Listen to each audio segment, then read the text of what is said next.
How you doing? Yeah, it's been a long week. Yeah, a week down in the climate talks. Is it glass half full or glass half empty, would you say? Mainly empty. That's not good. There's a huge amount that negotiators have to do, and frankly, they haven't done much over the last year since the climate change talks in Bali. So it's looking as if there's a possibility we won't get to where we need to be in terms of Copenhagen next year. What's going on there? You've got thousands of people here from various countries in closed meetings. What are they doing? Well, there's kind of a lack of political will to bring the big proposals to the table. This deal will work if the rich countries step up to the mark and they say, we were the ones who caused climate change, we're going to make cuts first, and we're going to help developing countries with them making cuts themselves. And that was the deal on the table. And they've broken their promises and they haven't done that. And so they need to come with a renewed commitment to fulfill their side of the bargain. And that's really what we need, is political commitment. Well, what's going to bring all this together? When are we going to make that decision?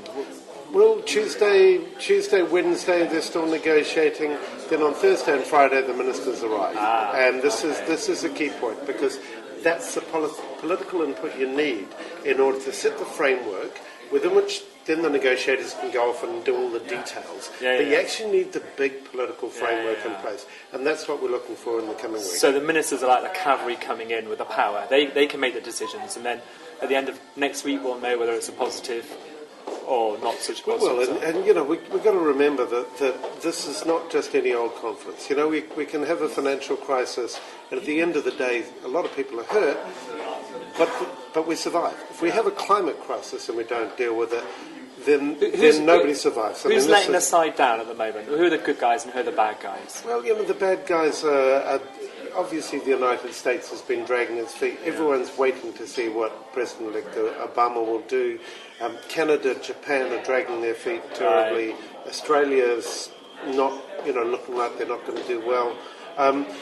And the European Union is meant to be displaying leadership here. They've always proclaimed themselves as the leaders, and they're not showing that leadership here.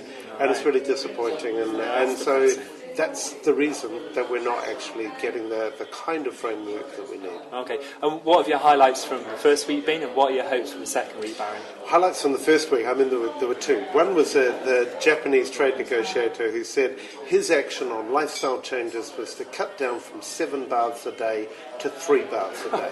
Now, that's not quite going to do it. But the other highlight was the Pacific representative who stood up and said, this affects the viability of our nation. And, we will be inundated unless we take action on climate change. The delegate from Barbados said, you can't ask us to sign a suicide note. Right. And so those are the kind of things.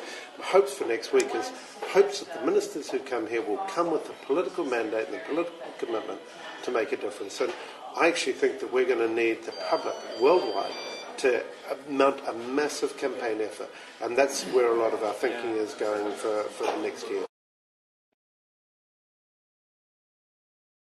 Barry, who are the most decent people in a hospital? What kind of joke is that? Well, do you know the answer? No. The ultrasound people.